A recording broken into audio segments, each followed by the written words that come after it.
AP CM జగన్కు షర్మిల బహిరంగ లేఖ రాశారు. ఎస్సీ ఎస్టీల అభివృద్ధిపై తాము అడుగుతున్న నవసందేహాలకు సమాధానం చెప్పాలని డిమాండ్ చేశారు. ఎస్సీ ఎస్టీ సబ్ ప్లాన్ నిధులు దారి మళ్లించిన విషయం వాస్తవం కాదా అని ప్రశ్నించారు. సాగు భూములిచ్చే కార్యక్రమాన్ని ఎందుకు నిలిపేశారని నిలదీశారు. పూర్తి వివరాలు మా కరెస్పాండెంట్ సుధీర్ అందిస్తారు. సుధీర్, ఇంకా లేఖలో ఏం పేర్కొన్నారు? నవసందేహాలంటే ఇంకా ఏమి ప్రశ్నలు సంధించారు? Good morning Satish. ఏదైతే ముఖ్యంగా చూసుకుంటే సార్వత్రిక ఎన్నికలు దగ్గర పడుతున్నందులో కూడా ముఖ్యంగా కడప జిల్లాలో రాజకీయాలు అయితే కనుక పూర్తి స్థాయిలో మారుతున్నాయని చెప్పుకోవచ్చు. అయితే ఈ నేపథ్యంలో కూడా చూసుకుంటే కనుక ఏదైతే ఆంధ్రప్రదేశ్ కాంగ్రెస్ చీఫ్ అయినటువంటి వైఎస్ షర్మిలారెడ్డి కూడా ఈ రోజు ఆంధ్రప్రదేశ్ ముఖ్యమంత్రి వైఎస్ జగన్మోహన్ రెడ్డికి కూడా ఒక బహిరంగ లేఖ కూడా రాయడం జరిగింది.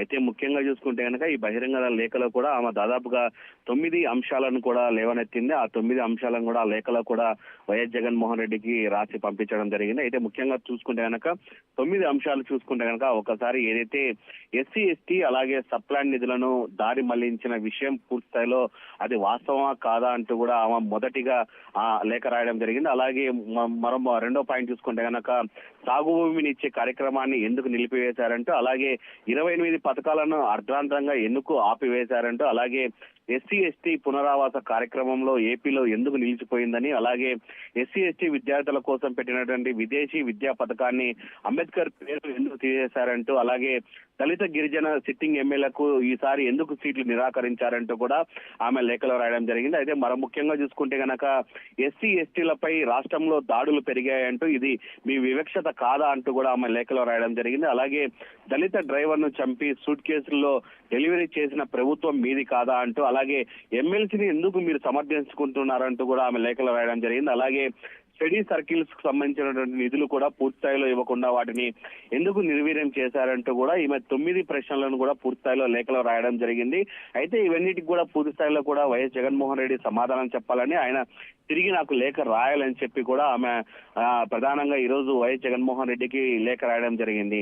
అయితే ఇదే కాకుండా ముఖ్యంగా చూసుకుంటే గనక ఆయన వైఎస్ఆర్ కాంగ్రెస్ పార్టీ ప్రభుత్వం చేపట్టినప్పటి నుంచి కూడా ఇప్పటి వరకు కూడా పూర్తి స్థాయిలో రాష్ట్ర ప్రజలను మోసం చేశారంటూ కూడా ఆమె ప్రధానంగా పేర్కొనడం జరుగుతుంది. అయితే ఇప్పటికే చూసుకుంటే గనక ఆయన పూర్తి స్థాయిలో కూడా కొంతమంది హంతకులకు మాత్రమే ఆయన మొత్తంగా సాయం చేస్తున్నారు, అలాంటి వ్యక్తులకు కూడా ఈసారి ఓటు వేయద్దంటూ కూడా ఆమె ప్రధానంగా వేడుకోవడం జరుగుతుంది. ఏదేమైనా చూసుకుంటే గనక ఈ రోజు అయితే గనక పెద్ద ఎత్తున కూడా వైఎస్ జగన్మోహన్ రెడ్డికి వైఎస్ షర్మిలారెడ్డి కూడా భారీ బహిరంగ లేఖ రాసింది. అలాగే 9 అంశాలను ప్రధానంగా దృష్టిలో ఉంచుకొని కూడా లేఖ రాయడం జరిగింది. అయితే దీనిపైన చూసుకుంటే గనక వైఎస్ జగన్మోహన్ రెడ్డి ఎలా స్పందిస్తారన్న దానిపైన కూడా వేచి చూడాల్సిన పరిస్థితి అయితే ఉంది. అయితే ఇప్పటికే చూసుకుంటే కనుక వైఎస్ షర్మిలారెడ్డికి సంబంధించినటువంటి ప్రోగ్రామ్ అయితే కనుక ఇప్పటికే కడప జిల్లా బద్వేల్ నియోజకవర్గంలో కూడా ప్రచారం సాగుతున్న నేపథ్యంలో కూడా ఈ రోజు ఆమె బహిరంగ లేఖ రాయడం పూర్తి స్థాయిలో కూడా దీని చర్చాంశంగా మారిందని మనం చెప్పుకోవచ్చు సతీష్.